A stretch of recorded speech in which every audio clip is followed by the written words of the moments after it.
Hey there. Tonight, we're not following in the Lord's or night's footsteps, strolling silently through the darkness alongside the servants that kept the castle running. The spit lad is rarely seen cleaning the scullery before sunrise. The guard's hands are frozen as he turns meat till his arms become numb. As everyone else sleeps, they pace in quiet. This is their narrative, not yours. Pomp or grandeur, but of 10 lives of silent strength, aching limbs, and unrelenting labor. 10 days spent in one location, yet in very separate universes of this type. You can relax with this gentle, grounded history. Feel free to enjoy the video and subscribe, but only if it actually makes you feel at ease. And leave a comment, so I know. I like to see how far away you are and what time you are listening from. Breathe deeply and allow the fire to crackle as these silent tales spread. Lights. And let's start with those who worked beneath them rather than with royalty. Good morning. You're awake, but it's not because you slept well. Absurd. But since the stone floor you were sleeping on has effectively, the cook stomped on you and drained the last of your body's heat. When you're the lowest ranking life form, that's how your day starts. Twice. Welcome to the exciting, unpaid job of a scullery maid in a medieval castle. Unclean and often ignored till someone else has to clean it, or someone else needs to blame you for sleeping next to the fireplace, since it's the only source of warmth in the kitchen. And by warm, we mean just a little bit warmer than there is a Hessian bag with straw within your bedding that has seen better days. Decades later, it still smells like smashed wood, burning grease, and aspiration. Your one piece of clothing is made of coarse, and that's your shift. The undyed wool, which can be used as both uniforms and pajamas, has possibly been boiled twice. You will most likely rise before the sun this year for the first time in your life. It appears that the reason roosters before God is because everything that must occur before the cleanup of the noble's wake, fire, water, and bread is although it's technically not your exclusive responsibility, let's face it, the other. When work is distributed, girls know how to hide. You haven't figured it out yet, or perhaps you simply weren't slick enough from birth. The embers have a scullery without fire is like a night. Thus, it's terrible that it went chilly overnight.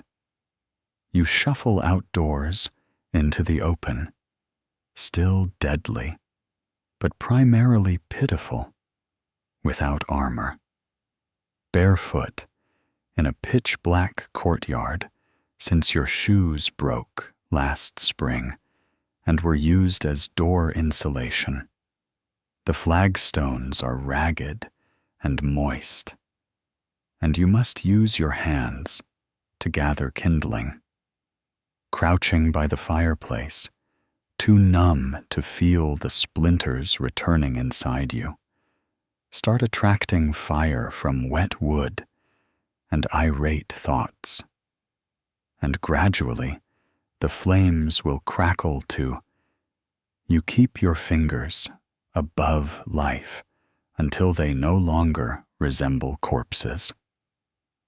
I hope you're prepared for your next duty. The castle lacks plumbing. You have to carry gallons and gallons of water in wooden buckets from the well. It takes several trips, burning your arms and back, and you're heavy and spilling on a yoke across your narrow shoulders. Cries, your knees tremble like boiled barley, and by the time the kitchen comes around, you haven't even arrived at breakfast. Employees begin to arrive, yawning, stretching, and itching you as you're on your. Nobody thanks you or even looks at you after your fourth trip to the well. Are pieces of furniture with legs, and the cook suddenly appears like a thunderclap in an angry, already perspiring, yelling commands, and brandishing a wooden spoon. She yells something about the stew pot still being crusty, which is your repurposed disciplinary tool. Signal to resume cleaning. You scrape the pots until your knuckles bleed. No soap, of course. That's for sinners and the wealthy. You lie and use ashes and sand. The ash in its own gritty form burns along with the lie if someone recalls to tell it. How your skin has become something between a chemical burn and a callus. The scullery is a room of punishment, and the left hand is worse than the right. Disguised as a workstation, it lacks ventilation and has a single window that is always blocked. Everything smells like overcooked meat and something else when there is soot present. You don't want people to know that you spend the most of your day bent over sinks, wiping oil off. Let's discuss about rats that run after putting trenches and using a ladle to slap them off the table. You only labor here, and when the morning comes, you haven't eaten. You bite on a heel of bread that is concealed in your apron and as dry as chalk. Trying not to appear guilty, you fail when a kitchen maid sees you behind the doorway. For the remainder of the week, you have been tasked with toilet pot duty. Congrats! You'll be promoted to onion duty later. It is simply a fancy way of stating that you slice onions for 2 hours till your face is a waterfall. Everyone figures you're just crying and doesn't inquire how you're doing. Around midday, the nobility have their first meal of the day from your station in life. Day you bring in dishes, follow instructions exactly, and don't make. Regardless of the situation, nobility dislike being reminded that servants have eyes, or you hold an image of people or ideas for an hour without being asked to pour. It's typical for your arms to become numb after eating, and you clean again in the same way. Gravy bones have been haphazardly thrown beneath the table, leaving the trenches slick. Chewy grapes, half-eaten pies, and what might have been a fish. You are not permitted to keep scraps, so you scrape everything into the slot bucket. You might steal one once, just for fun. Just enough crust on the edge to remain upright.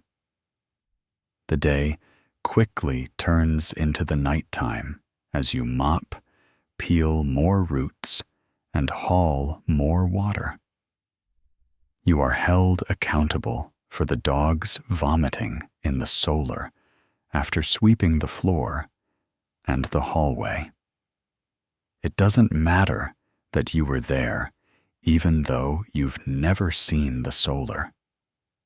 Spiritually, as the sun sets and supper preparation starts, the hearth gets hotter and noisier. Someone spills a pot on the cook, and flaming smoke fills the rafters. Shouts that a fire is about to start, but you put it out with your apron and continue walking. You are permitted to eat once again, but this time from a communal bowl that is divided among 5 girls. The stew is primarily watery, floating root, a barley grain, and an odd piece that could be a squirrel dinner is finally brought to the nobles. And it doesn't matter if you eat it or not.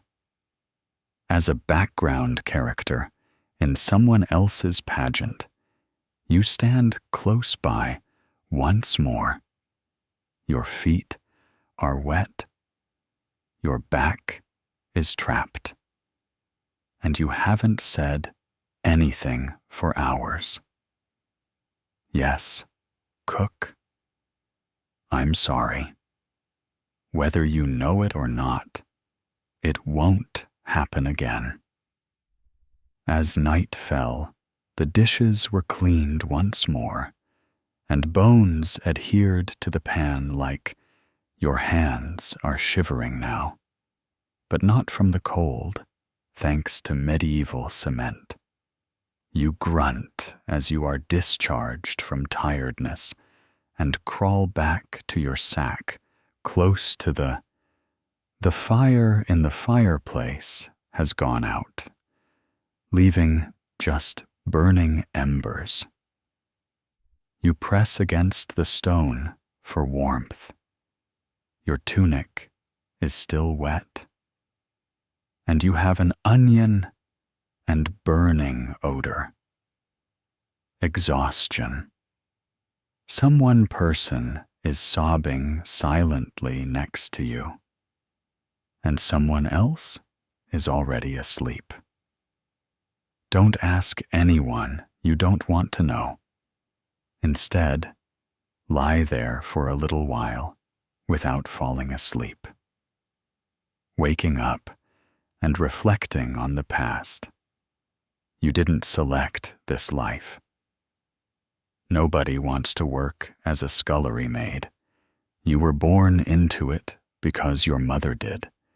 Your aunt did washing till her back gave out. Then she contracted the river's fever. And now it's your chance to join the great medieval. There is no way up from hereditary suffering that is passed on like a ladle. You don't marry the steward, and you don't advance to ladies when you become a cook. You grow as a maid and learn to embroider beneath the soothing light of a candle. As you age, your hands deteriorate until you're too slow to. They replace you with a younger, less expensive, and less likely person after you scrub the pots. To go to sleep while standing, allowing you to focus on the small details that the changing partnerships between servants, the unspoken, and the cadence of the kitchen. The cook should constantly follow the laws of survival. Keep out of the steward's way, and give the bleeding girl the driest portion of the bread. Move right away if you hear noble footsteps behind you, or else you run the chance of being socially or physically stomped. And there is, of course, gossip. Someone claims that the chamberlain is the only money the servants have. Someone else claims to be in love with the choir, while he is sleeping with the woman in waiting. Someone witnessed the red-bearded warrior consume 5 figs and vomit into. That one about his own helmet is most likely accurate. At a feast or wedding, it's 10 times as much work, 3 times as many guests, and no time for anything. But by the end of those nights, after hurried cleaning and deep prayer, the nobility celebrate your blister. You're hollow and not even weary, and winter is the worst.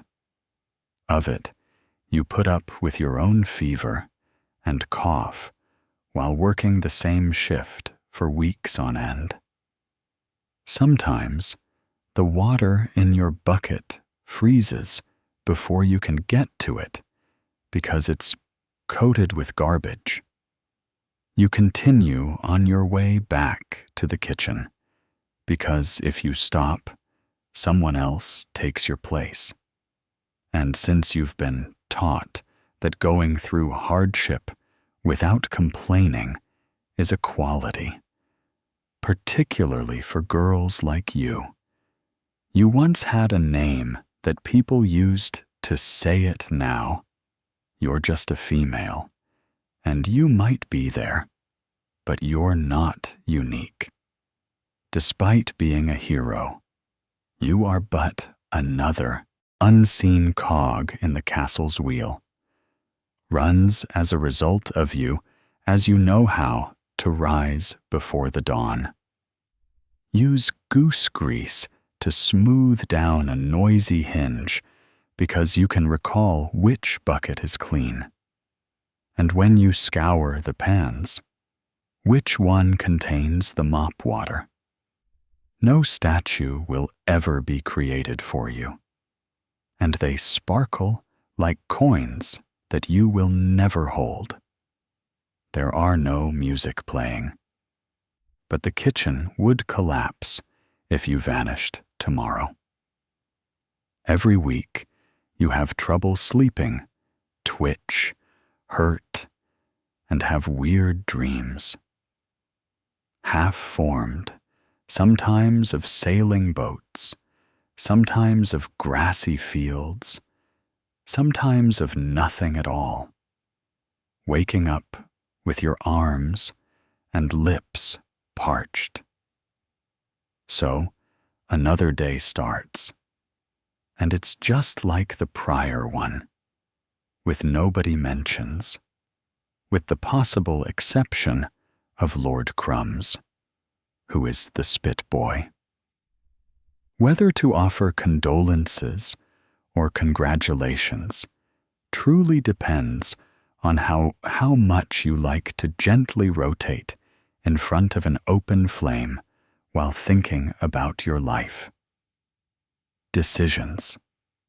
You're little enough to squat, and between the ages of 8 and 12. Not yet half grown enough to stop crying whenever you burn. You were either sold as an orphan, or your parents were very convincing.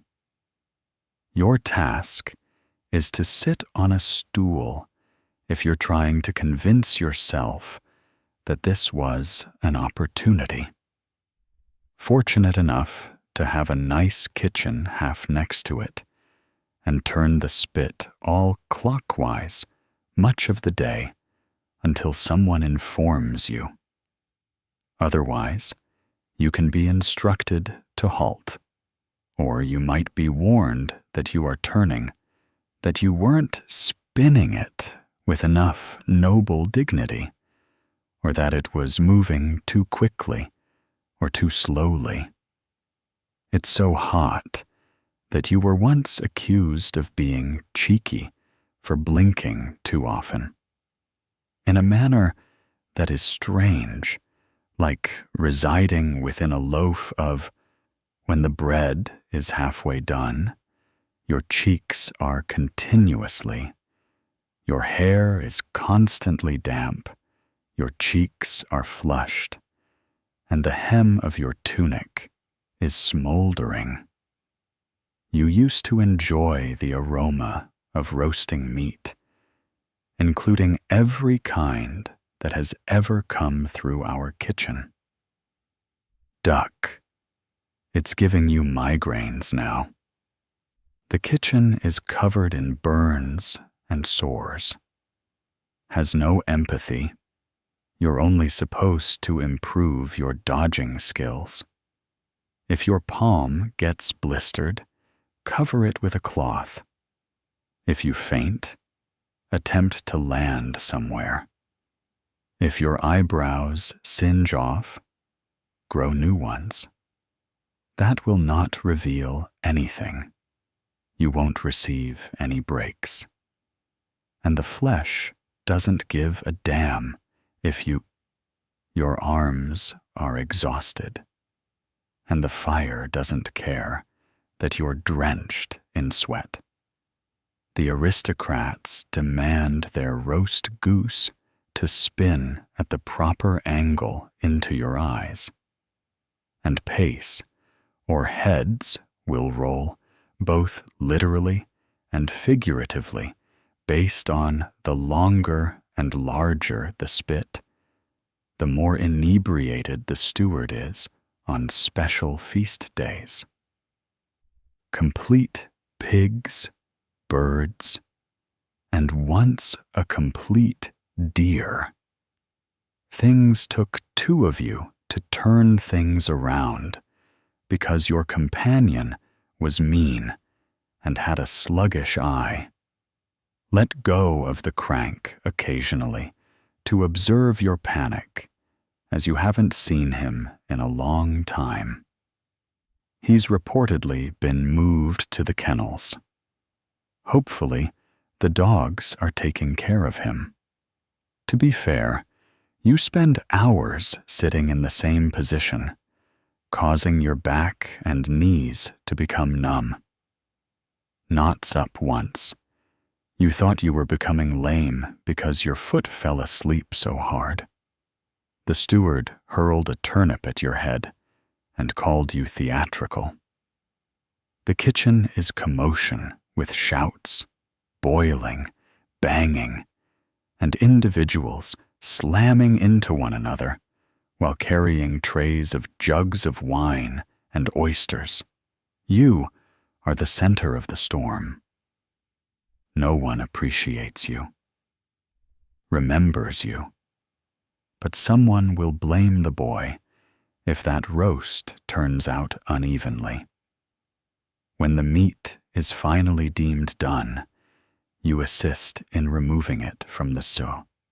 Spitting gently causes the fat to crackle and the grease to drop. If you wince, you receive reprimanded. If you falter, you'll be slapped. Otherwise, it's time for the next roast or the stew, pies, or the cauldron that's boiling and has a fermented onion scent. And with despair, you're so engrossed with firelight that you don't actually know what time it is. And hunger. If you're lucky, someone may even throw you a bone. Not an analogy of a half-orded bone with enough meat to make it look like you had. With your hands bent like a small animal, you eat your meal in the corner before leaving. by late afternoon, the fire has caused your lips to get dry and your cheeks to turn red and cracked. You've breathed in so much smoke that your hands are black with soot. You continue to rotate while coughing like someone 4 times your age. In the hall above, you can hear plates clattering and aristocrats laughing. But you'll never go there because you're not permitted. The space is spotless, well lit, and furnished with cozy chairs and white bread. The feasting finally comes to an end because you are there to keep them from having to. Doesn't imply you're finished. Rather, it implies you can now assist in carrying trays of partially consumed meat back down to the kitchen. You carry it there instead of eating it.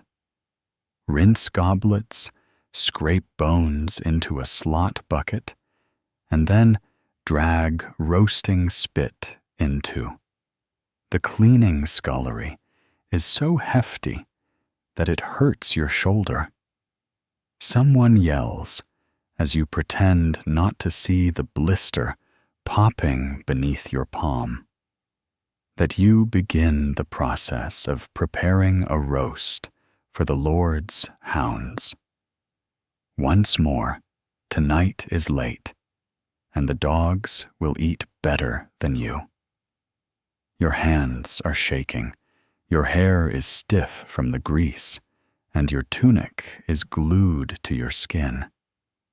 And you eventually get a bowl of pottage, not merely from hunger and exhaustion. Slurp it down in the morning. It's thin, consisting of cooked barley and a few tender turnips. Nobody is talking to you in the corner. Everyone is too exhausted to say anything. Assume they are people, and you polish the dull knives, spit the before the steward makes his rounds, hooks. Everything needs to be immaculate. If he notices a speck of fat, if you're lucky, you can scrub it with your own spit. If not, you'll be on floor duty in the following day. Dusk descends on the kitchen like smoke in the Lord's privy. Finally, the cook stops shouting. The last pots clang into place, and you settle down. A rat crawls by you, close to the dying fire, because you're too wired to sleep and too sore to lie down. Don't wince. You're too exhausted to give a damn. Remember your life before perhaps your parents owned a mill, or perhaps you were a shepherd's son. Perhaps they still do. Perhaps they have forgotten you.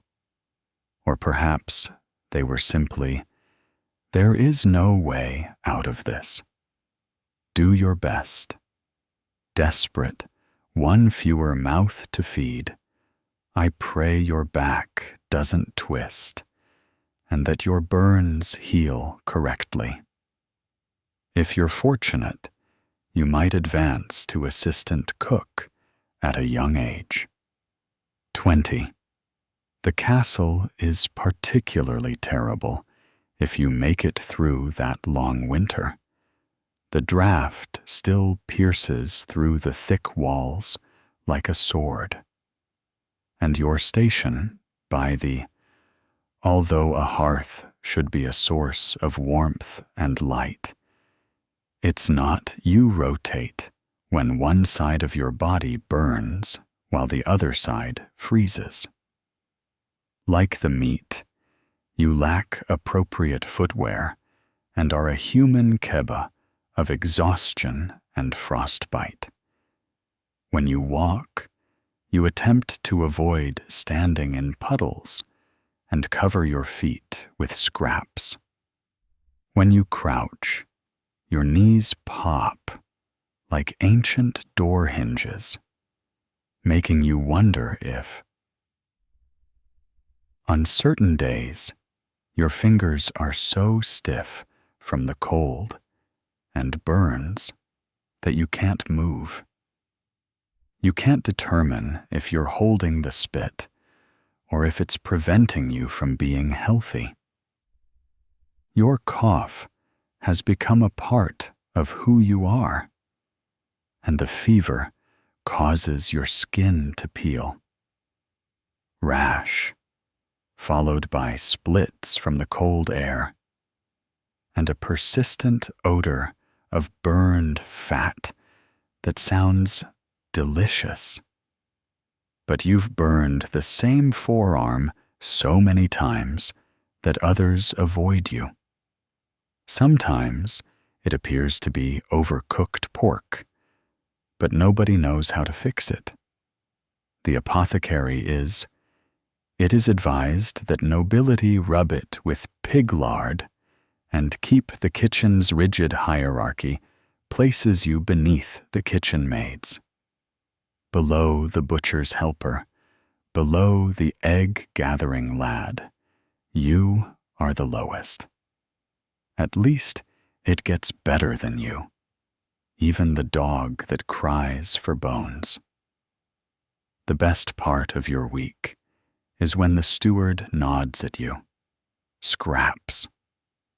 Though not frequently, I occasionally ponder what your life may be like if you were to leave. Then you recall that spit lads either stay or become various types of slaves, or they never mature. You become comfortable in your position by the half. Once more, with your arms folded and your knees hugged. Even though the flames have subsided, the blisters from yesterday are still burning on your skin. You gaze into the flames with your eyes cracked open, imagining what it would be like to you've never felt anything, like being warm without harming you.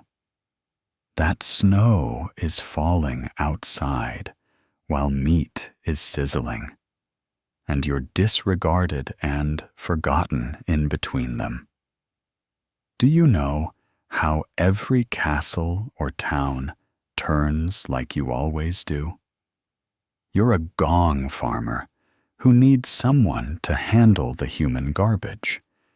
It is a courteous medieval expression for professional human dirt. Remover. If it ends up in the latrine, you get it out. If it goes in the chamber pot, you take it out. When it comes back out, you are at the bottom, scraping the actual Siaz pit of society. And in some ways, it's a legitimate career that pays more than others. But remember that it paid better because no one else wanted to do it before you get too thrilled. It's not because you're nocturnal that your shift begins at night, but you're prohibited from public places because nobody wants to see or smell you during the day.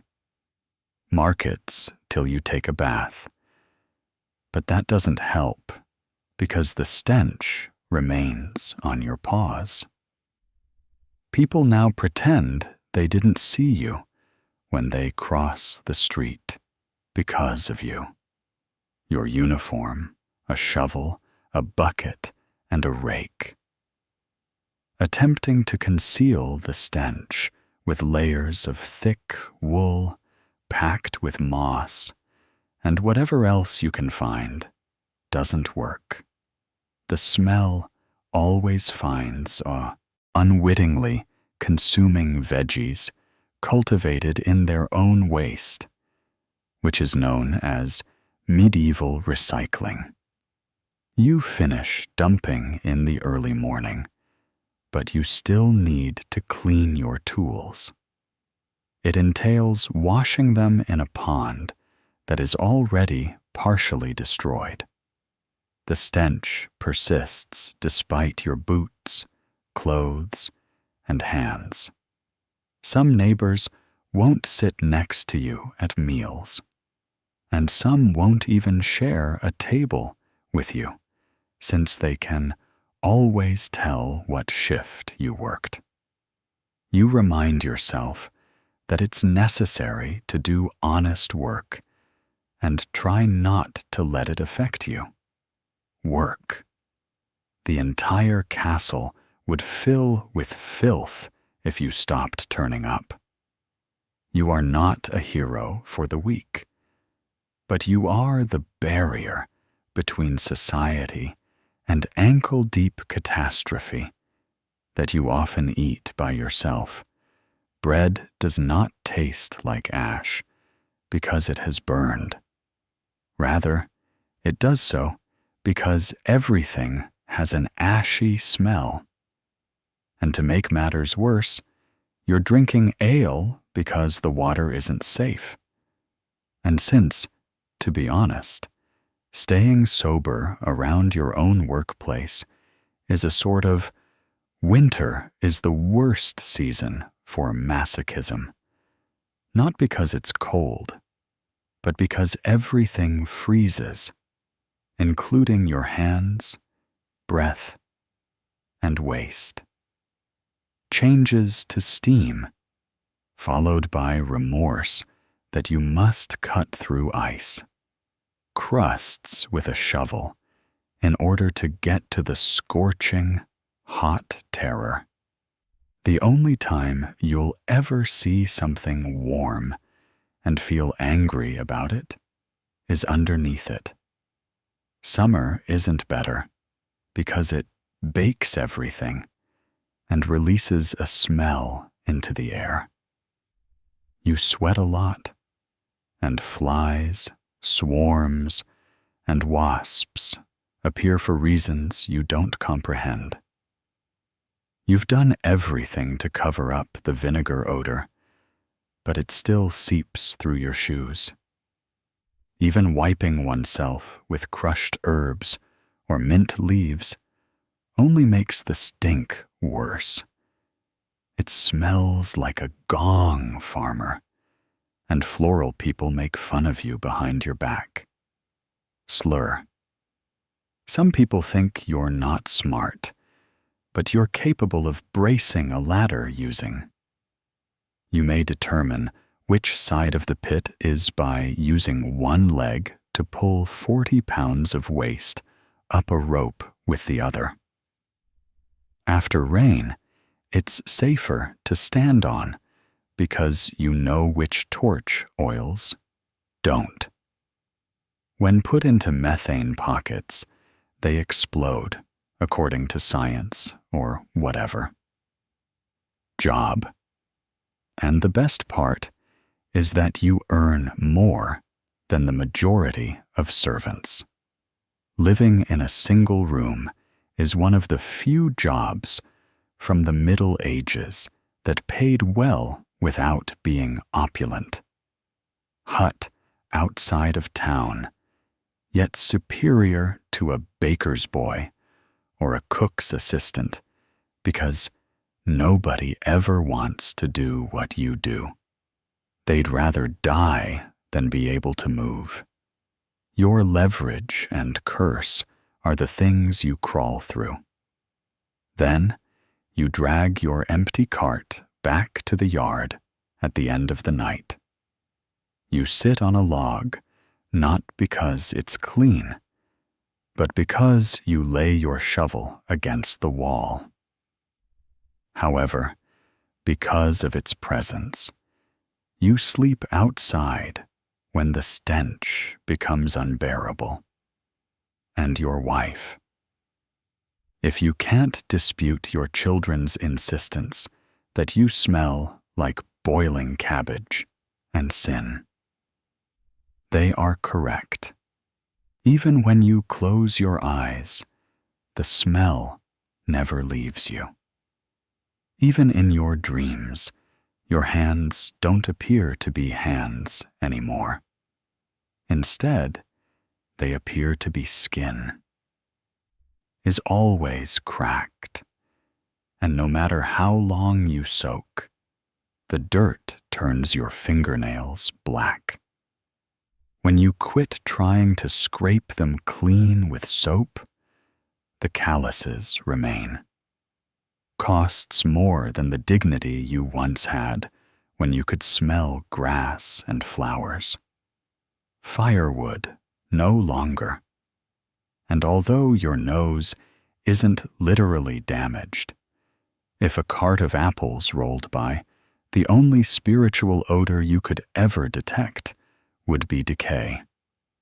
Sometimes the castle guards joke that you've been rewired, so you'd assume they'd gone off. They chuckle like that's the case when they say things like, "Don't fall in." With you. When you first hear it, you pretend it's humorous and smile pleasantly until one of them pushes you close. You had dreams at the brink of the pit for a laugh, but you didn't grin at the moment. Seldom of changing careers, such as becoming a baker or a writer. But when you wake, you wash your face to get rid of the lingering stench of last night's hands. Return to the pit wearing your sackcloth tunic, as even in nightmares, someone has to carry the bucket as the roosters start singing and the sky grows dreary. Exhaling into the morning, you drag your final bucket, scrape your final shoe, and breathe out. The nobles will urinate themselves in gilded bowls without the castle's knowledge when it awakens. What follows? And you'll disappear once more like the stench the gong farmer, cleaner. That's your role. That's your job. And that's your day. Of nations that no one remembers but the insects. And you wear shoes that elevates you over 3/4 of the palace personnel just by itself. They squeak when you walk because they are made of stiff leather that is curled at the toe. Unfortunately, since you're the apprentice to the boss, and silence is a requirement of your job, being chamberlain entails carrying ledgers, learning inventory, and acting to comprehend the true meaning of the terms accountability and etiquette. Of course, you are a servant, so don't think you're noble. However, you have access to rooms as a servant, and others only clean you. Observe that most peasants couldn't write numbers or retrieve parchment. Your day starts before the Lord's arrival, so stay composed when the Countess yells that her linen smells like goat. In the servants' hall, close to the nice fire, the one that isn't used for, you squirt water in your face while boiling rats or heating poop buckets. Use your fingers to comb your hair and your own to clean your tunic. The first task is how you portray yourself on your sleeves as you move through the corridors.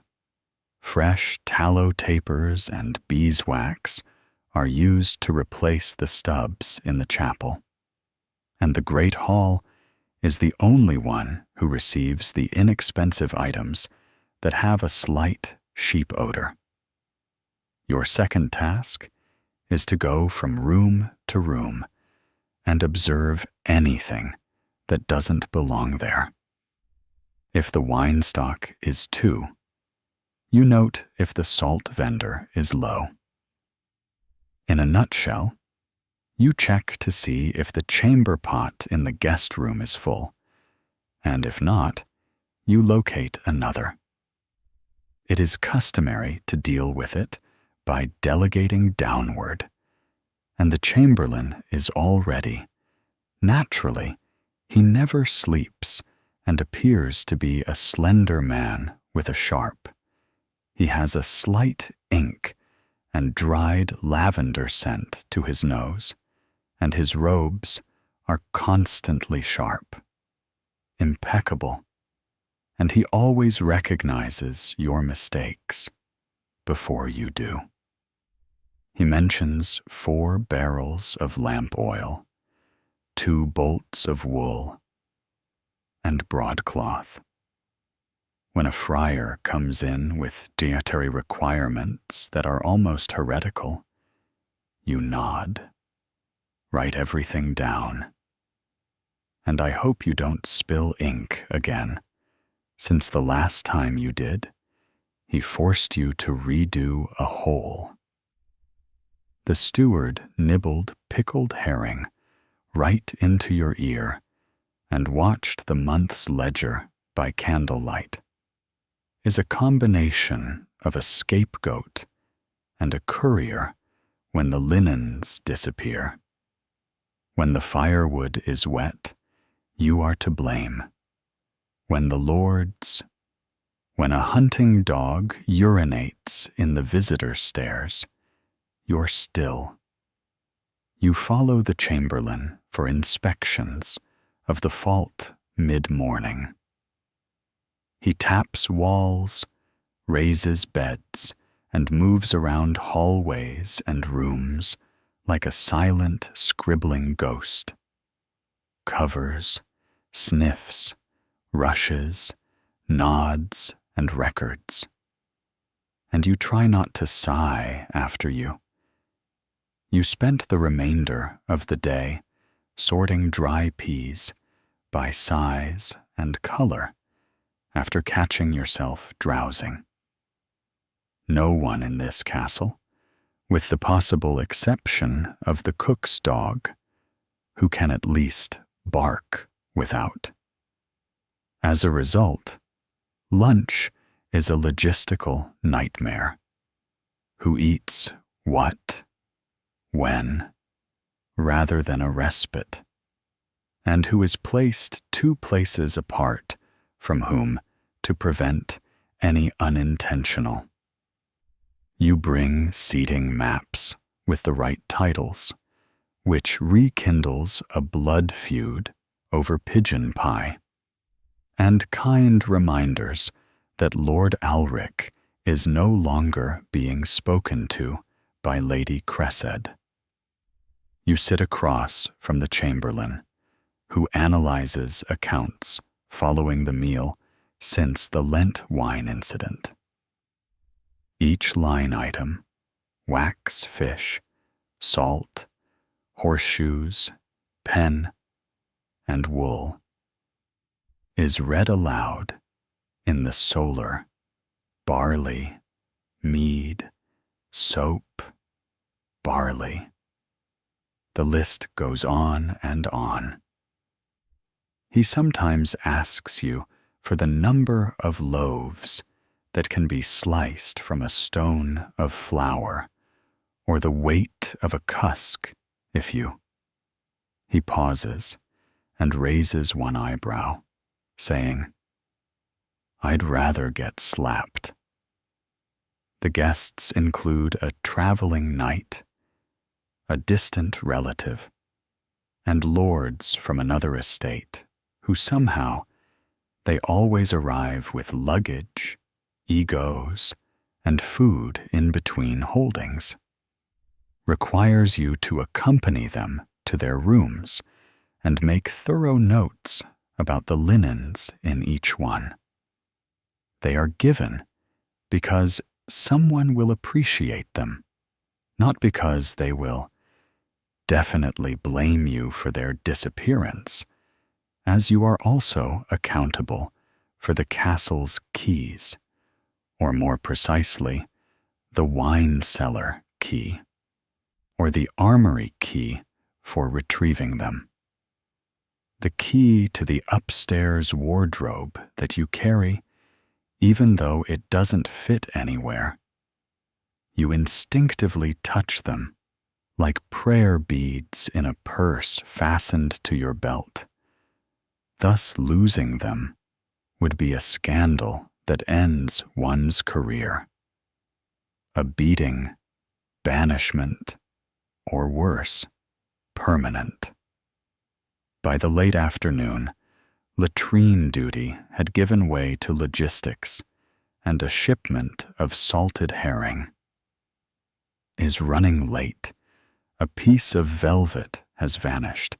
A priest has consumed too much alcohol, and there's no vinegar in the kitchen, so they're sleeping on the chapel floor. The steward has opinions, and you pay attention to them. The stables need additional hay. In the chamberlain's hand, you draft a kind reply when you nod, and perhaps you draft love. Adds that a noble woman does, in fact, insist on speaking only via she feeds her lapdog, and dictates letters to you from behind a curtain. You type what she says, then edit it out. Strawberries drowned in cream give the knight, who blushes like a maniac, the wax-sealed gibberish. Every time the baker's oven opens one evening, you see candles once more. Carry a taper and a snuffer through the hallways, relighting what has gone out, lowering the flames, making the halls quieter, and allowing the nobility to drink the you are somewhere in the between, not invited to either realm, and servants breathe. However, you must check on the guest rooms once more in both to avoid any rushes. Make sure no one has eloped, spilt wine, or died by straightening the drapes. Without the right paperwork, your head is pounding and your feet suffer. And you haven't eaten since the morning, and your fingers are discolored by wax and ink. However, until the chamberlain finishes his dinner and dismisses you, you will not eat. He occasionally forgets that you spend an hour outside his chamber, listening to him recite tales from his youth to an idle pageant, who most likely aspires to be a knight. You sleep with your stomach finally collapsing and your chin in your palm. With a flick of 2 fingers, the door opens. You are dismissed, and you bow and mutter, "Thank you." Go to the servants' quarters. Someone is out of the fire, and your bunk is narrow. Once more, someone has taken your blanket, so you lie down, still partially clothed, and gaze at the ceiling. You question whether power smells like perspiration and tallow ink. Lavender. You once believed that being around nobility would be thrilling, and that you would learn about power dynamics and hear secrets. You've heard all the details, mainly concerning stolen pastries and hemorrhoids. And who believes that whom is unbearable. Power is simply more.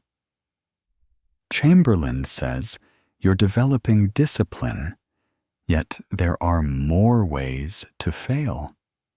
You're learning how to be invisible because you're tired. You've mastered quiet while simultaneously being disregarded and indispensable, competent at being noticeable but forgettable. Advancement is being discussed.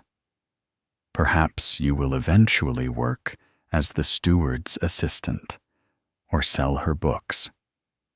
It's possible that you'll continue doing this until your back or eyes give out. Go bad from using candlelight to read numbers. There is no pension, only a slower refuse. But you still come because your work keeps the pandemonium organized. Together, as the castle cannot function without you, as someone must ensure the salt supply is in line with winter ration plans, and if you don't have, someone will see you fall asleep, dreaming, while you count barrels in your mind.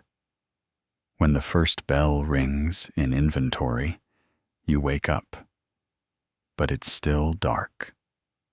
Adjust your squeaky shoes and stretch your sore legs. It's time to relight the candles and start over. The other servants seldom notice you. One of them is no longer there. You dress more hygienically and use terms like allocation and inventory, but you're not a nobleman, and they don't even remember your name. You are in the pit while you light their halves and replenish their inkwells. A walking reminder that responsibility abounds and power comes gradually upward. But you continue to show up because that's what keeps the castle intact, standing. And you'll carry the lists, count the candles, and be just as you begin your day in a barn that never works. And you are held responsible for everything that goes wrong. The horses wake up from their peaceful slumber before the sun rises, sending steam clouds into the freezing. The gentle clatter of air hooves in straw-layered stalls, and the sporadic, since you are the stable boy, you must shovel, brush, transport, and get kicked a lot. But you usually say sorry to animals that are more graceful than you. And sustenance, if you can call it that, you sleep in the hoft over the main stable. The flooring are thin, and the horses below are constantly moving while you sleep. Listen to everything. A hoof stamping, a tail swishing, the distinct sound of something big is urinating near your pillow. And your hands are all ready.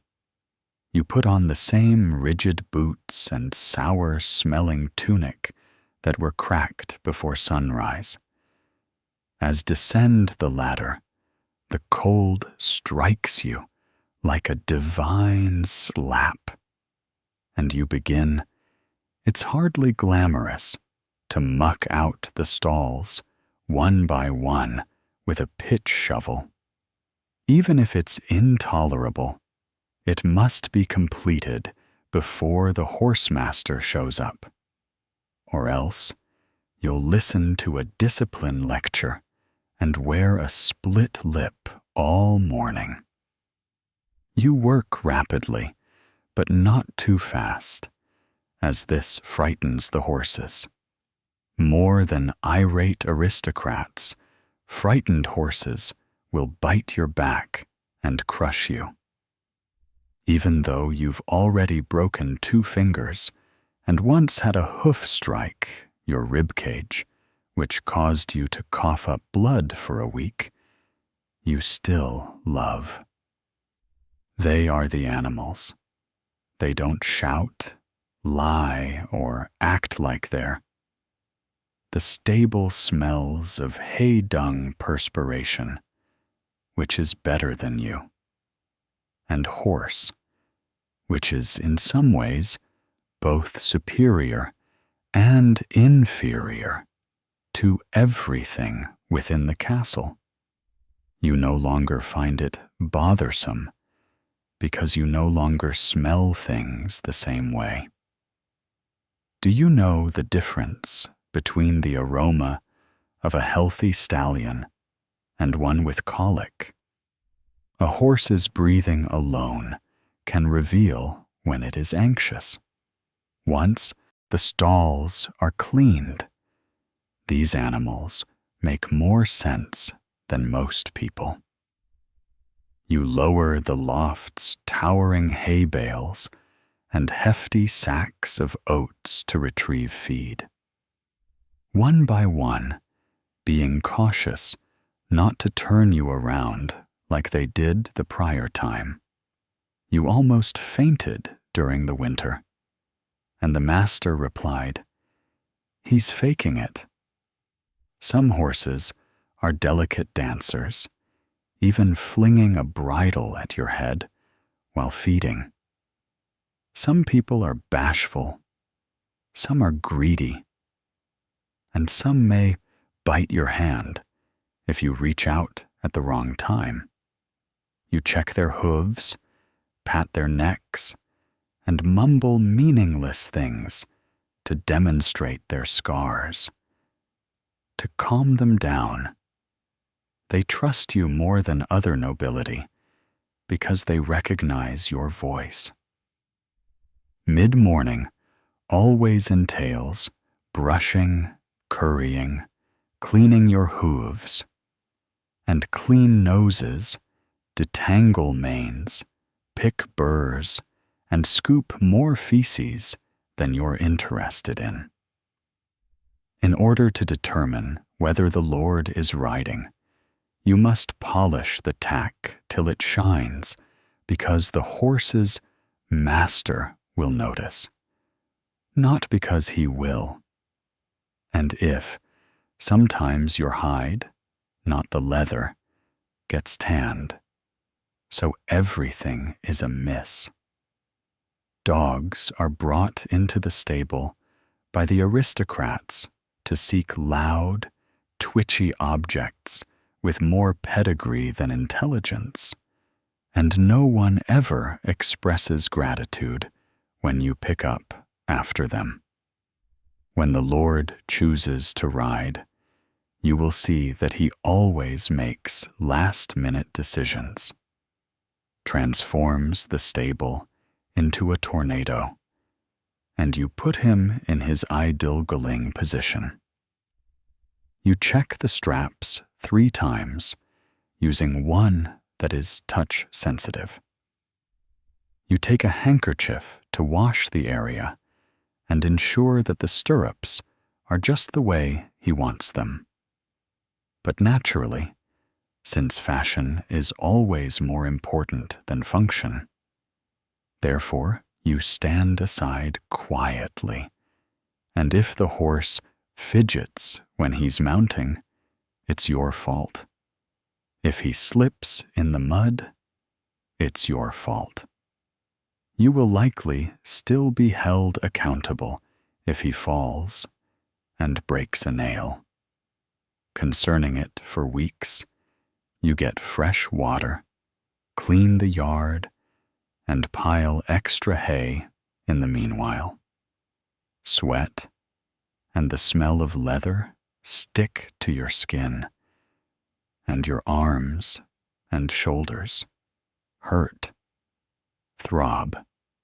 You've bled in areas where you didn't aware you had pulled muscles. Sometimes you should take a break Yet sitting there isn't relaxing. Sip warm brew from a tin cup while perched on a stool and observe the dust motes floating. Through the air like weary ghosts, your jaw aches, and you don't speak. Your body aches from clutching it, but the horses still require. Even with gloves on, brushing in the cold is harsher since your fingertips become numb. Like dragon smoke, the breath of the horses is frozen in the cold by the troughs. Sometimes you use a hammer to shatter the ice in order to get them a drink. And you wonder if nobody in the castle is aware that the stable is uninsulated. So in the summer, you're a strolling blister, perspiration seeping through your shirt and tunic, and the arrival of dusk clouds of flies congregate in the stable's corners, buzzing like microscopic curses that you grudgingly removed them while tidying up the last 3 times today. One of the elder mares in the stalls has soiled her bedding. You're anxious because the terrible weather is approaching, and you can feel it in your joints. Shifts, you know. You rake and sweep again before the sky even gets dark. Using a fistful of straw and an old brush that hasn't been replaced since it lost its bristles 2 years ago. You clean the troughs. Nobody notices, but you, the horse's master, check in one more time, and he grunts. You've learnt to measure your day because he yells if he's happy. You steal a few carrots from him in the space between his speech and your face.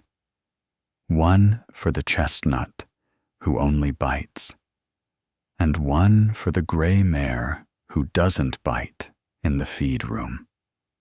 It's the closest thing to strangers nuzzling your hand with velvety noses. Affection you receive as you ascend the stairway to the hayloft once more after the sun sets. Your bed is a heap of straw and rags, and it smells like saddle grease and mildew. There's no use undressing. You'll just need to lay down in your clothes. All turned back on in 5 hours, and you can hear the wind and the horses breathing. You'll be up before dawn again, counting hoof beatits while pressing against the wooden slats in your nightmares. Even though you're almost there, someone at court knows your name and calls you boy. 17. And when you go through the hallways, your back jerks like a drawbridge. They wrinkle their noses because you smell like a jerk, not because you're rude. Even though they don't want to think about it, some people nod to the kitchen maid. When a knight hands you a silver coin, the blacksmith greets you with a grunt. You still have the coin because you were able to quiet his stallion before the conflict. It's evidence that you're not invisible, so don't spend it. Foolish, you are aware that there is no ladder from stable boy to high places. Without a horse brush that can be turned into a sword. Stuart, you won't become even though you are not a squire, you are a knight, and you are familiar with animals. How to bandage a cut, soothe a foe, and identify a limp limb before it worsens. You matter. You have quietly witnessed what happens to boys who are unable to handle it. They either leave or, one night after being whipped, break or vanish. Nobody questions you. Your work and remain focused during inclement weather as the stables leak throughout the summer. Your breath ices on the rafters and the hay rots in the winter, yet the horses are still.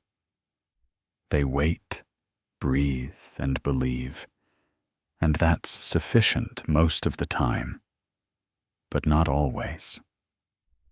So you close your eyes and listen to the sound of animals' gentle breath, the creak of wood, and the weight of hooves in straw. You are the stable boy and the one who has never judged you. Tomorrow, it begins anew. You stay because horses need you, not because they are praising you. The reason the horses nicker when they hear your boots is that they recognize your voice. This is the one location in a world full of rules, deceit, and penalties where you are trusted for the way you speak and move, not for who you are, how you pay attention, and the trust it's uncommon to wake up with your paw in your mouth again, especially in a castle. Turnspit dogs are long-legged and slightly sad, resembling sausages. Later, he stretched himself on your straw cot, his fur matted, snoozing peacefully. You don't mind that he's heated with kitchen oil and possibly duck fat. You're the turnspit dog because, really, he smells better than the majority of your coworkers. Caretaker, meaning you are the unseen, overburdened, and malnourished link between noble food and the animal treadmill. From the Middle Ages, certainly the dogs. The meat cooks when the spit is turned, and someone must watch out so the dogs don't die, snap, or take a seat in the middle of roasting that someone is you. Your shift starts earlier. Even though the fire has been started, you stand up and stretch your back till it clicks. Step into anything moist right away, ideally water, although it's usually not the dogs are agitated and aware of what's about to happen. You should take the first one from Snipe, the pallet's obstinate mutt, bites you lightly because you deserve it. 3 days in a row on spit duty, you massage his ears, murmur an apology, and bring him into the kitchen, where the cook is shouting and the fire is already blazing. Regarding Swan once more, you open the turn-spit wheel, which resembles a hamster wheel if 30-pound hamsters with snipe creeps in your latch and trauma from their jobs. The spit starts turning the roast bear as he walks through the gate behind him. Perhaps it starts spinning now, and you observe the time you bribe and beg. The trick is, if the dog slows down the roast, keep them moving without exerting too much force. Cooking in an inconsistent manner and throwing hot, sharp, and emotional items. If the dog stops entirely, the meat slips, the spit jerks, and you have to invest. It's May. There are 4 dogs, and you spend the remainder of the morning being told that you've wrecked Christmas. They revolve like a cart's wheels, with 2 on duty and 2 at rest. But none of them truly relax. Instead, they whimper, quiver, and chew on decaying bones in the corner. As if you were raising a dog, you stroke their legs and give them encouraging whispers. Gladiators, you also wipe out the wheels, not because you're told to, but because you discovered that they squeak so loudly that the cook's temples would drop. Lesson from last month, when you were given a ladle to the sometimes the Lord Himself passes through your forehead without saying anything to you, simply gives the meat a faint nod and praises the earthy flavor that comes from your perspiration. And most likely, you are welcome to feed the dogs some dog hair, but it's a risk they won't take. No one wants to run on an empty stomach, so you eat crumbs from the aristocratic table, even though you're not meant to. Since dried peas and stomach aren't exactly performance nutrition, when nobody's, they adore you when you give them gravy-soaked crusts or chunks of goose fat, until one of them bites your hand off, as was nearly the case last time. Weak burns are common. The kitchen is afire, and your forearms look like parchment. It is a wall of smoke, heat, and yelling in the winter. And in the summer, it turns into a God's punishment, is that the fire never truly goes out, even at night when it smolders. Additionally, you sleep close enough to be useful, but far enough away to be forgotten. Your snot comes out black because you've inhaled so much ash. Your eyes are always red, and your cough sounds like a dying bellows, which at least conceals the tears you once thought dogs were happy and devoted. Amiable. But you now understand that these are working dogs, not pets. However, they don't want affection in order to maintain their mechanical durability. Want your bread. And if you don't feed them right now, they plan a rebellion. You entered the wheel room and discovered 3 of them, chewing your shoe in a circle without any instruction. You just learnt how to train them by trial and error and blood loss. You maintain a stay close by, even though you really don't want to utilize it, but occasionally they won't. Sometimes they dig in their paws to run, and they look at you like an animal that can't comprehend that you've given them all the moniker Snipe, since it knows it's a joke.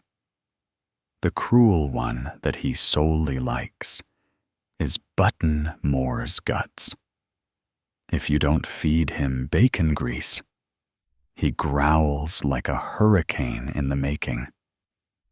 You believe he views the world the same way you do, exhausting, oily, and full of smoke. She pointed to the dog wheel when a noble child once strolled into the kitchen. Then her tutor yanked you after you grinned and remarked, "Look a spinning puppy." Her aside and scowled at you as if you had exposed her to something offensive. You never said a word. Do you eventually notice that your posture has changed?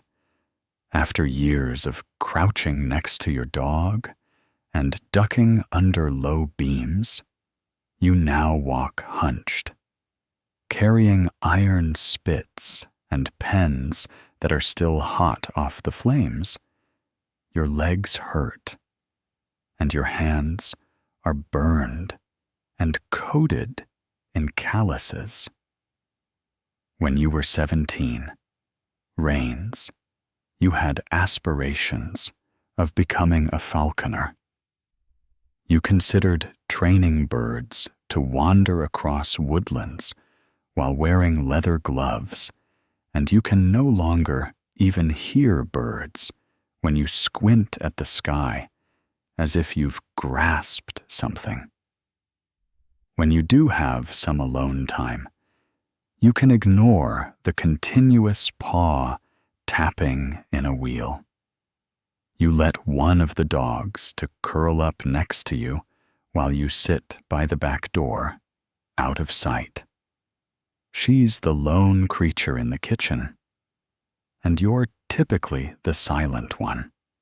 She simply breathes warmly and authentically, and you can rest your after a minute or two of pressing the head on the side. The bell rings once more, revealing more meat. At night, you scrub the dog, but nobody praises you for the additional spinning. With sand and prayer, you wipe the oil off your arms and curl up in straw while listening to the lingering sizzle of fat in the hearth and the steady pant of sleeping dogs. The wheel keeps turning while you dream of running, not from anything, simply running. Occasionally, when nobility discuss the allure of rural kitchens, they mean the roasted swan, the decor, and the scent of plants that people believe originated in the garden, and not from the perspiration of the barefooted scullery woman who picked them in the dark. If the dogs exist, they are unaware of your existence. They believe that the minstrel's inclusion of the turning hounds of house in their songs is a charming element. You once heard a poet utter something like Waxford, or something equally oblivious. You almost choked on your own laughter as you watched those turn-spit dogs enjoy the exercise. Working here has taught you a peculiar patience. You don't dispute. You don't whine. You just keep things moving forward by feeding the dogs and caring for their wounds. Hope the day finishes without any blood you've witnessed after cleaning the wheel. Even worse, a child who doesn't work here had his hand entangled in the gearing last year. You're unsure now whether he passed away or simply became someone else's issue. Have a tiny cloth pouch with a piece of cheese inside that is concealed behind a beam. Lost a flower-shaped button that I had been keeping, and a dog's tooth innards.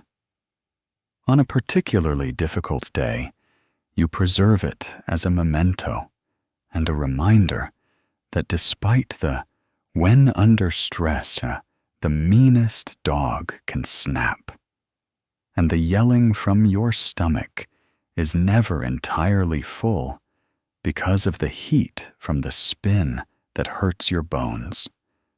Although, occasionally, after a lengthy run, one of the dogs may nuzzle your arm. That fleeting, odd moment when you feel as though the cook and the castle are watching you, anything living. And that's sufficient for the time being, because even the A dog that doesn't bite is worth even the tiniest act of love. A warm side or a steady breath. Clinging, particularly when the wheel never stops turning and the fire never goes out, prevents you from falling asleep to the sound of wood paws and waking up to the, like the night itself, gently turning on a spit. You wake up long before daylight. The castle walls aren't warm in the cold and dark. The embers in the half are long gone, and your breath is dead. But not for people like you. You sit up with all of your joints stiff from the fogs in the air above your rough blanket. Despite not touching water, your hands are already sore from yesterday's labor. However, you are there-ess, which implies fire, soap, and water, and suffering as you dress discreetly, putting on a damp wool skirt that has a subtle scent of the apron is covered with smoke, tallow, and salt from the past, which causes it to become rigid and discolored. You tie a scarf around your hair and shove it through the sweat and droplets of boiling linen water.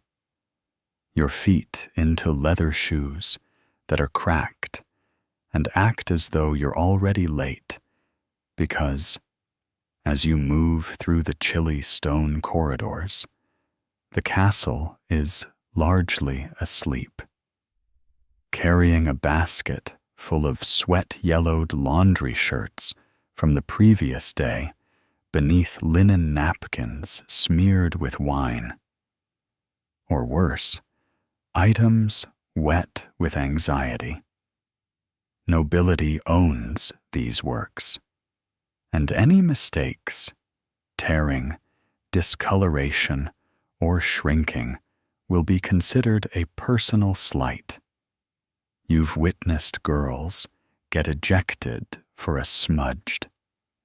You fill 2 tables with a missing schmeeze in the courtyard, and you've almost been lashed over it.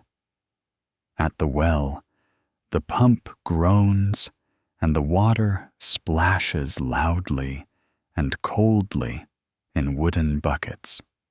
The quiet of the morning when you hold the buckets on a yoke above your. Every time you step outside the smokehouse, it pierces your flesh. Blackened over, the large copper boiling kettle is waiting in the scullery to the yard. You use shaky hands and flint to kindle the fire beneath yesterday's ashes. Your fingers are red from the cold. The water begins to steam, and you add a scoop of lye. The air is crisp with smoke.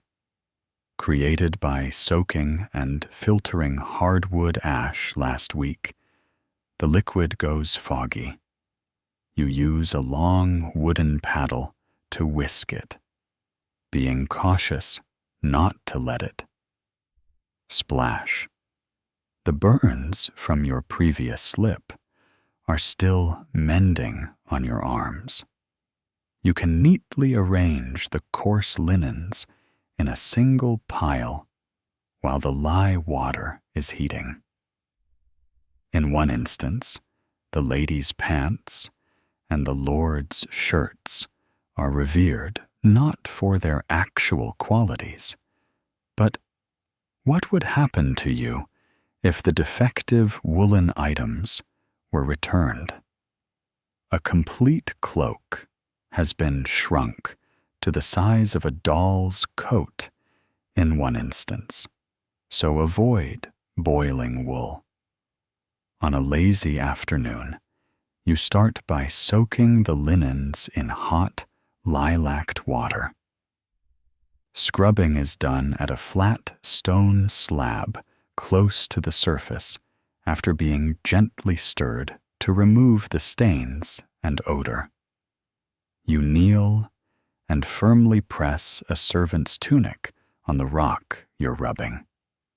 Soap into the fabric.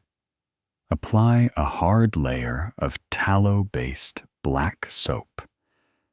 And worse for your hands, because you have to scrub it with knuckles to whiten the stone. Harsh. And when you plunge it into a barrel to rinse the water out, the fabric gets heavy, wet, and tenacious. As soon as you smile a little, the rinse water gets so chilly that your fingers go frigid. Get numb after a few minutes of working, so you swap hands and clench them to keep.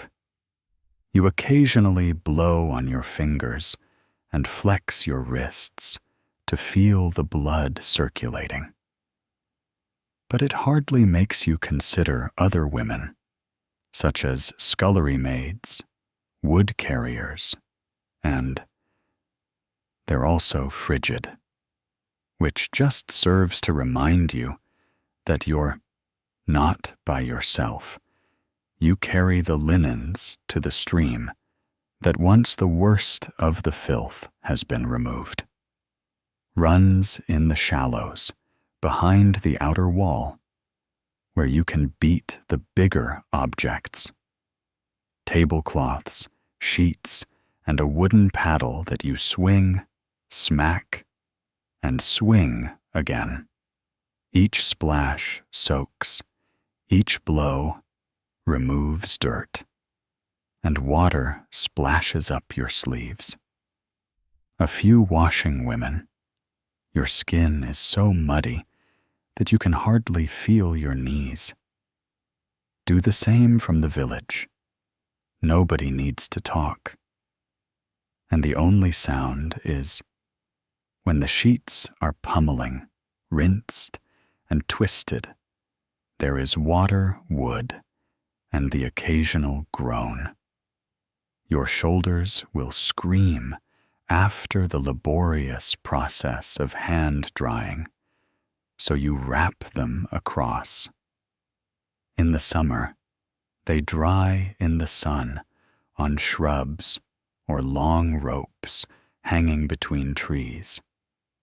In the winter, you hang them close to the fireplace in the hopes that they won't catch fire. Uncomfortable neighbors are caused by open flames and cloth. Check the fire again. You lose track of time in the boiling process, so the next batch gets more water. By lunchtime, you won't be able to feel your forearms from the repetitive haul, soak, scrub, and ring hang. Your lower back feels like a twisted rope in the afternoon. Yet there's a point when a difficult wine stain on the lady's veil eventually disappears. You hold it up. Feel a spark of heat as the steaming white contrasts with the smoke-black sky. Pride brief. Then you see a hemlineal tear and murmur a curse. You'll have to fix it and hope nobody sees once everything is hanging. And you sit on an overturned bucket for a while, steaming softly in the afternoon wind, simply to. You generally tear a small piece of crust from the pocket of your apron as you breathe. Despite the food being old, you chew very gently while observing the linen dance in the wind. Then you're back to work, gathering the dry, chilly, and folded. You sort the noble shirts by looking for missed spots or residual moisture.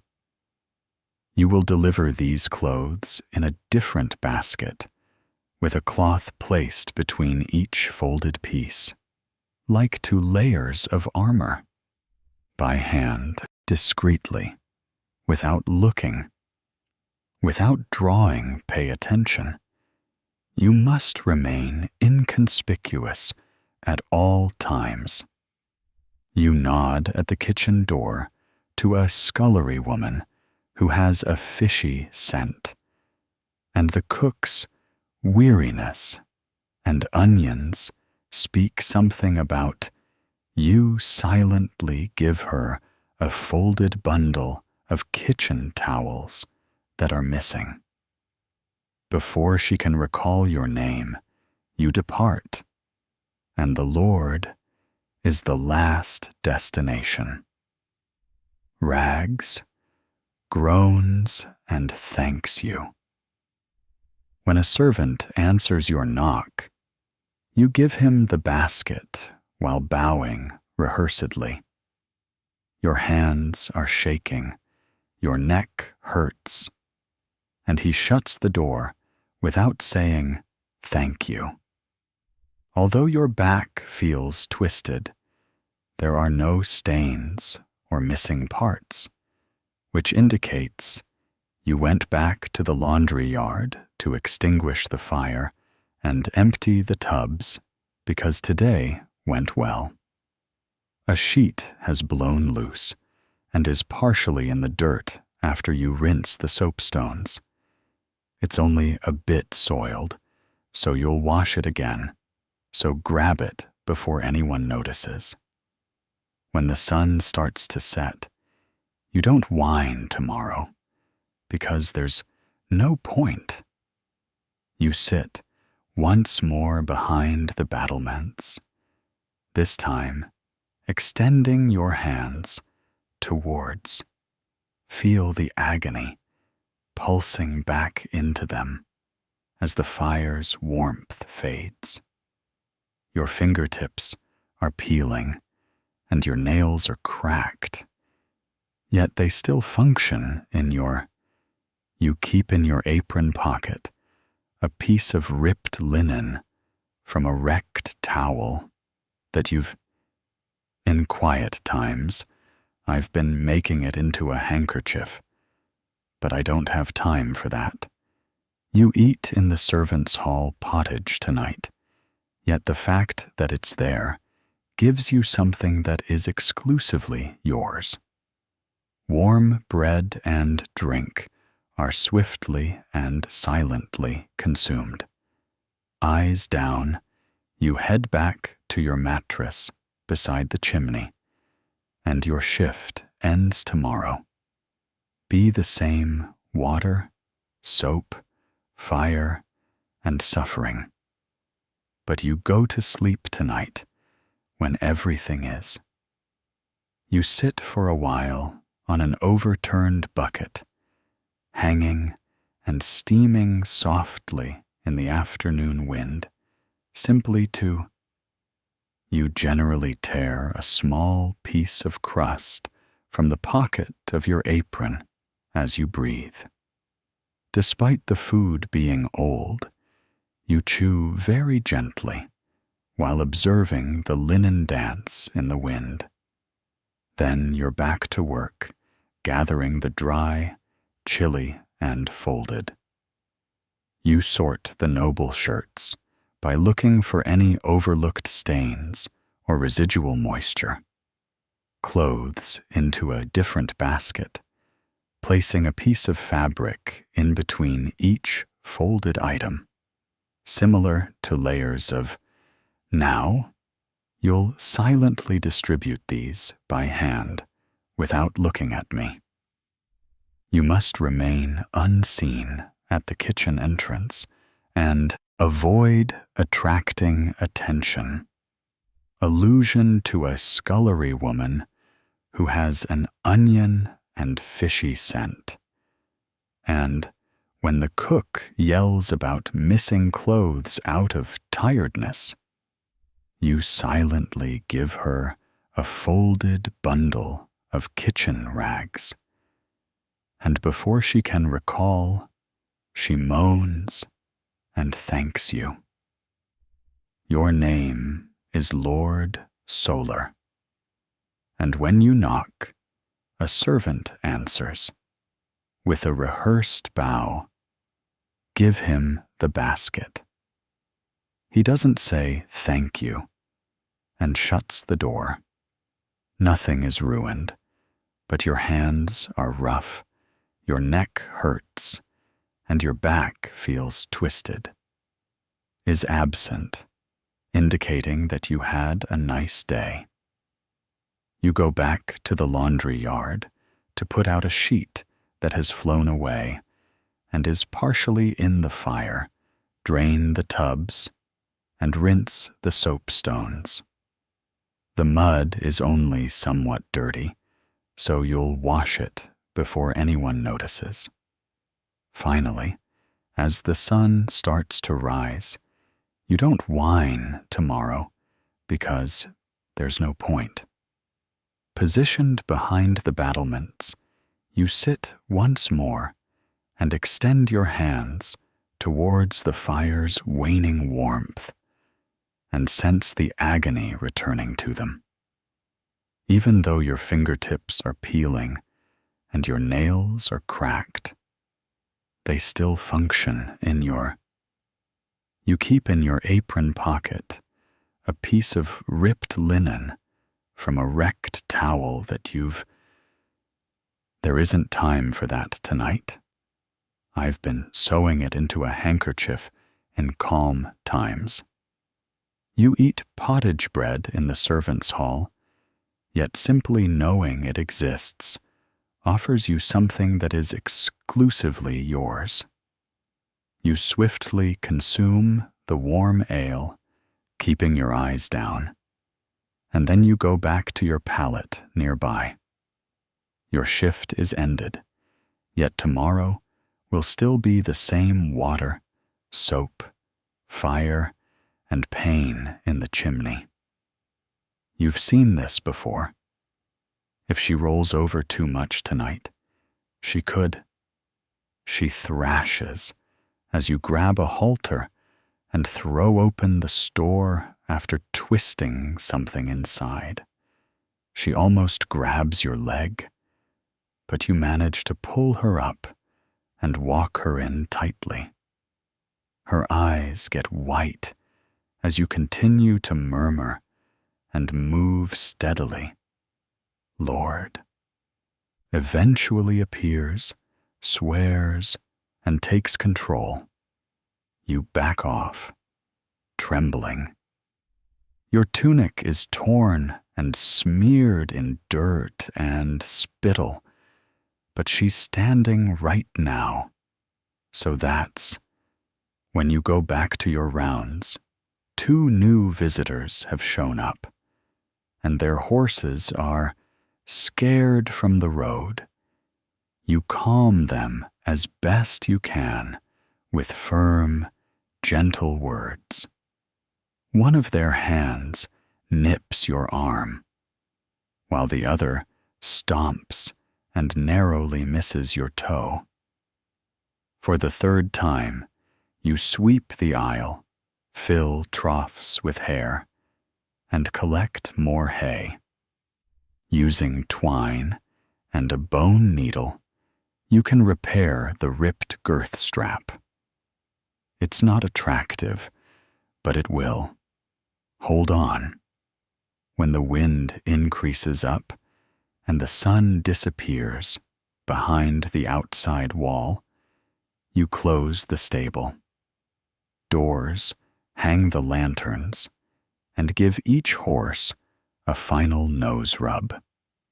Refill water buckets with hooves, pat Smoke's neck, stay away from Gorse's jaws, and after finishing, you ascend the staircases to the loft. Take off your boots and flex while scratching behind Willow's ears. You're sweating and covered in dust and hay, but nobody was kicked. Burned, but no horses got away, therefore it's a wonderful day to eat. Some cheese you exchanged for a favor, a second lunch in the loft, and a chunk of legs tucked under. Onion bread, too tough for the kitchen, to keep you chewing slowly. Outside, the castle is dimly illuminated by torchlight and laughing as you find warmth. You hear a minstrel plucking a treasure string someplace as it drifts from the huge hall. It sounds like someone else's dream as it passes through crevices in the forest. You don't mind that the horses in their stalls below you snort and whinny. They're settling gently, just like you are, lying back with your arms folded under the straw. When you stretch your back, your knees crack, your fingers hurt, and your head like a board. But neither you nor any of the creatures in your care are. That is significant if you consider the tales they tell about knights and monarchs. The boy who saddled the horse and made fun of the stall is something that everyone forgets at tournaments. Who spake to the beast that would transport a lord to either glory or beheading. All right, you're here to work and sleep, not to be remembered.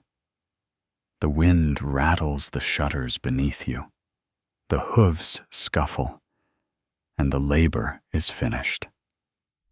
The burden of the day gradually drags you into your final sleep.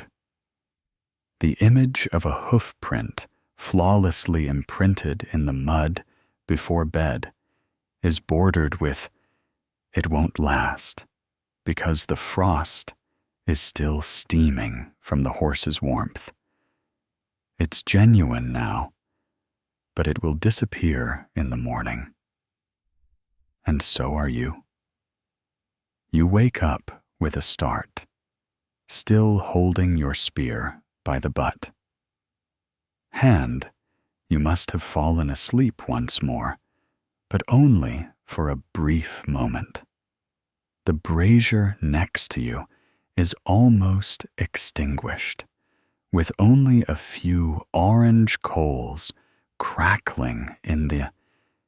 Your weight shifts on the chilly stone bench as you rub your eyes in the darkness. Examine the arrow slit next to you.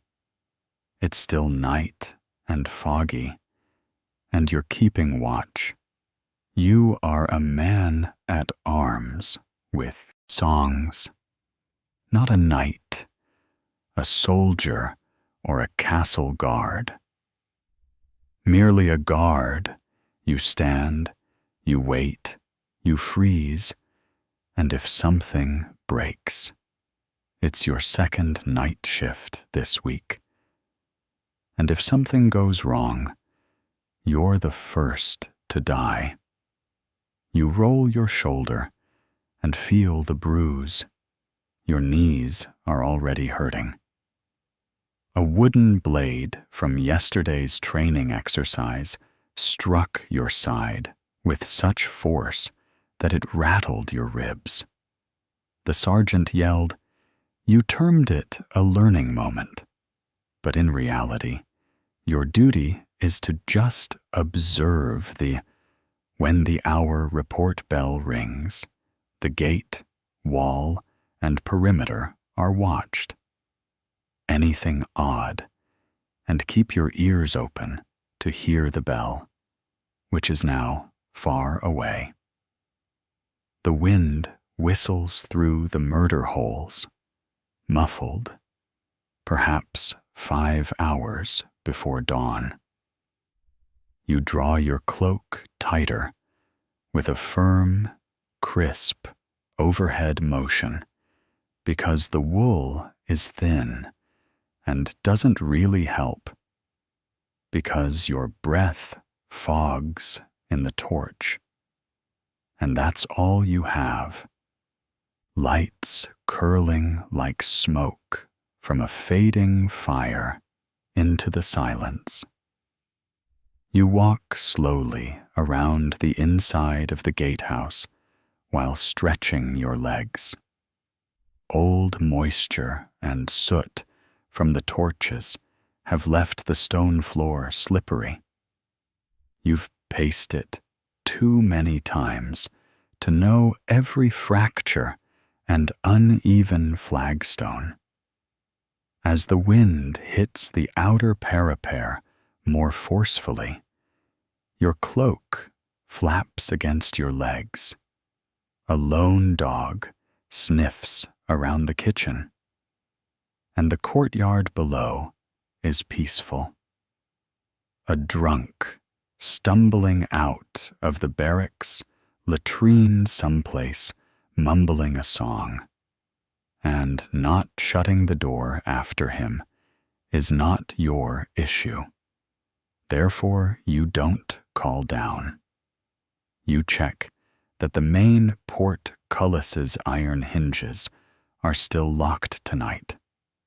Rusted, you are still accountable if it jams when you need it most. Gloved hand along the edge, which feels icy to the touch. You consider the day shift is preferable in some respects because the sun warms people up.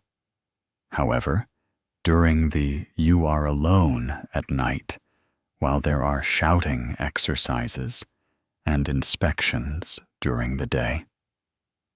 Forgotten.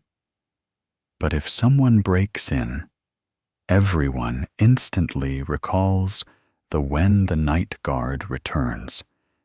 You sit down once more, tilt your head, and relax. Your helmet is too heavy for an hour, and it briefly hits the chilly stone wall. You put your hand on your spear as though it were a crutch or a staff, but it's really nothing. Perhaps both of you hear a sound, not a voice, just outside the gate. You take a really quick step, complain about your knees, and head for the door. Hold on to your spear and hold your breath. It might be a bird or the gate. You wait a few more seconds, settle in the frost, then slowly release your breath and go back to your post-false alarm. You can't afford not to be jittery tonight, so you sit down again gently, your joints gurgling. A drawbridge. You take a piece of cold, hard, dried meat out of your pouch. Your mouth hurts as you chew slowly, with the gristle stuck to the edge. This is dinner once a As he walked by, the noble youngster mocked your lunch while holding a pastry in one hand and you retained the silk handkerchief in the other one without saying anything. The guards continue to chew while keeping an eye on things and standing. You can't recall your first winter watch until they don't. Your fingers were numb for days. You discovered the secret of wrapping wool inside your boots and covering them with grease cloth when your purple skin cracked and was bleeding.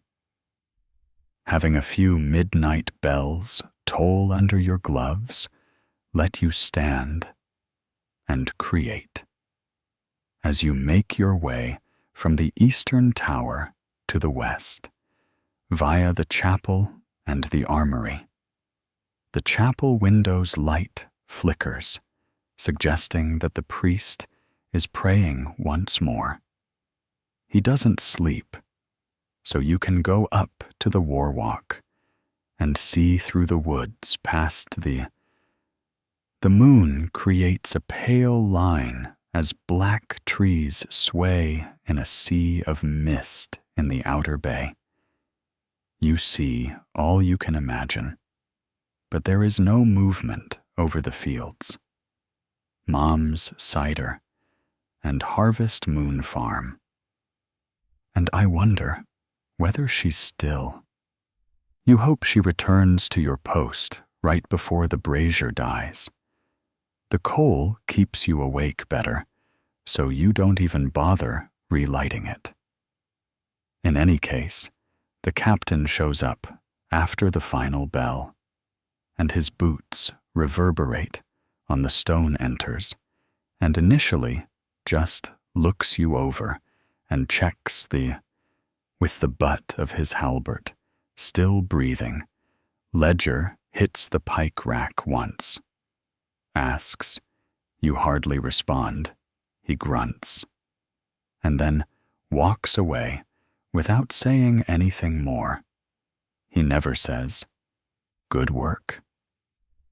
You're not here to get compliments. You're here because someone has to be.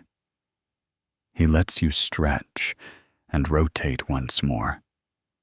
The sky to the east is starting to rise as the fog lifts your shoulder.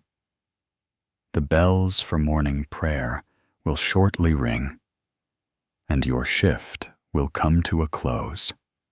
The day guards will show up loud, rested, and clean.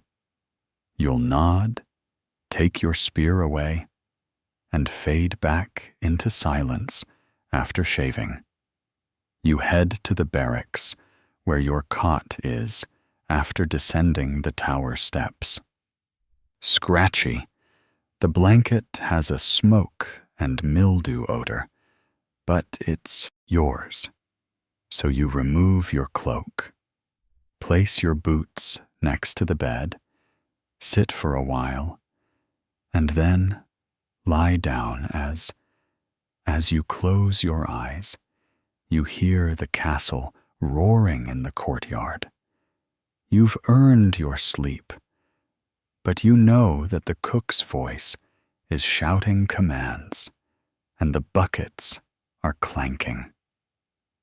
The castle doesn't defend itself, therefore you'll be returning tonight. Last year, you still recall the time when just 6 or fewer robbers attempted to break through the fence. 7 desperate men arrived after midnight, ravenous and intoxicated from stolen wine.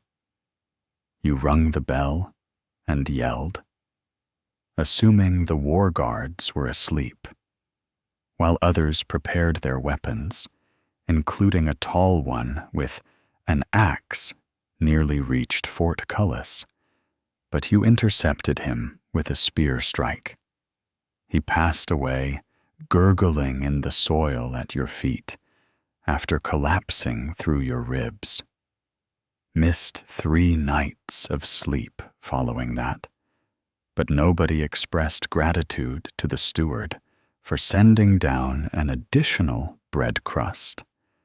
The sergeant nodded and remarked, "You completed your task, and you ultimately fell asleep once the bruises subsided and you were placed back on the gate as soon as your frostbite recovered, since you adjust your weight once more. I trusted you to stay awake. That was your reward. Years of leaning on stone have caused a knot in your hip from bones grinding, yet you choose to ignore it. You've grown accustomed to disregarding things like hunger, cold, and aristocrats' snarls. Fear of dying first in the event of a serious tragedy, but in spite of everything. Not the sort that is toasted in hallways, but the kind that keeps keep the castle safe by keeping your back straight while no one is looking. Important. So you make one final gear adjustment, even if no one notices. Your jerkin's iron studs are tarnished, and the leather straps are cracked before bed. Your helmet hangs next to your bunk and is dented at the rim from years of use. Should you replace it? The other guards will still be able to use it around you. Some people snore while they sleep, and one twitches as though he is battling in his dreams.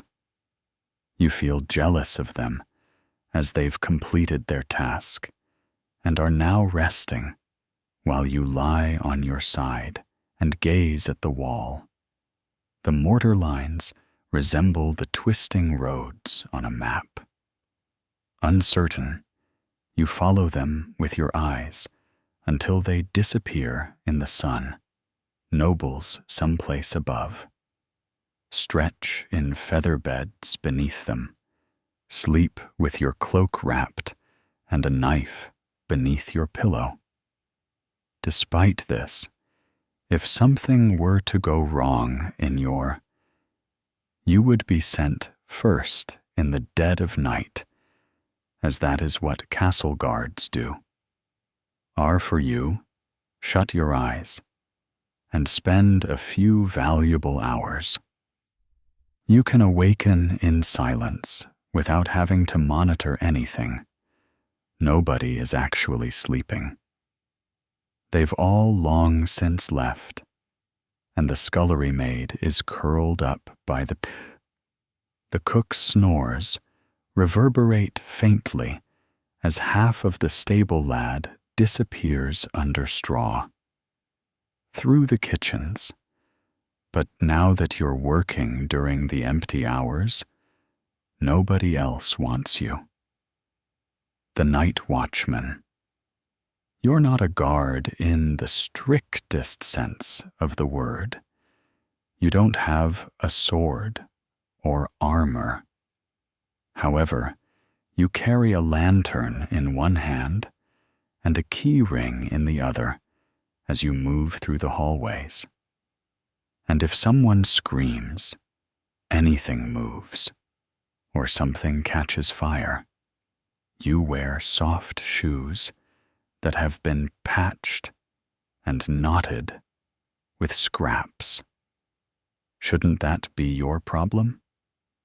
The rule is to move without echo. Thus your outfit is made of thick wool and simple with additional layers underneath due to the cold nighttime passageways. Your lantern clicks once when you light the tallow, which is enough to break teeth. You start by looking at the nursery as candle flickers create long shadows on the stone. Under embroidered comforters, 2 noble children are soundly resting. You are aware of their names and can tell which one becomes wet when they have fevers. Next to the hallway, you adjust the blanket on the bed and quietly depart. You move carefully by tapestries that depict epic wars filled with blood and glory. Something cacks behind you as your flame dances in the glassy eyes of long-dead knights.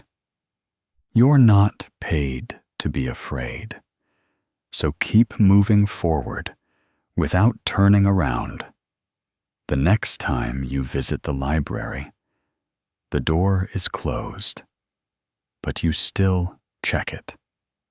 For a week, the steward screamed over a book that had been left open and chewed by rodents. You shake the handle firmly. As you proceed, the chapel is silent, and the altar's votive candle is still burning. Hesitate to extinguish it out of caution rather than disrespect last winter, as a stray ember almost. You touch the iron candlestick to check that it's cool after you've caught the draperies. Your legs hurt as you ascend a small stairway with a lantern held high. It's your 3rd round tonight, and the castle is large. You move with intention. Keep your ears alert and don't slow down. You can hear the scuttle and the creak of wood, of mice, the slight trickle of water from the stone. You are familiar with every sound. There is an open window on the east wing where castle creates what isn't. It's latched from the inside during dinner time, and nobody is there. Has justification for opening it, so you place your lantern on the ground and shut off the window discreetly. You don't report it, and the steward doesn't think ghosts exist. Examine the washing room next to you. The rows of boiling linens that were formerly hung from the rafters are now rigid from the cold. Someone left a cloth down a noble's cloak too near the wall. And the torch. You sigh and decide to fix it yourself before anyone sees that it's singed. In the calm hour before, you will fix the cloak with it folded beneath your arm. The kitchen passage comes next at daybreak, when the fire is low and your fingers are shaking from fatigue. You raise the lid of a pot of onion broth that is still steaming faintly on the hearth, thin and sour. Be careful not to consume too much while dipping a bread crust into it. You don't eat with the others, just enough to feel like a person again.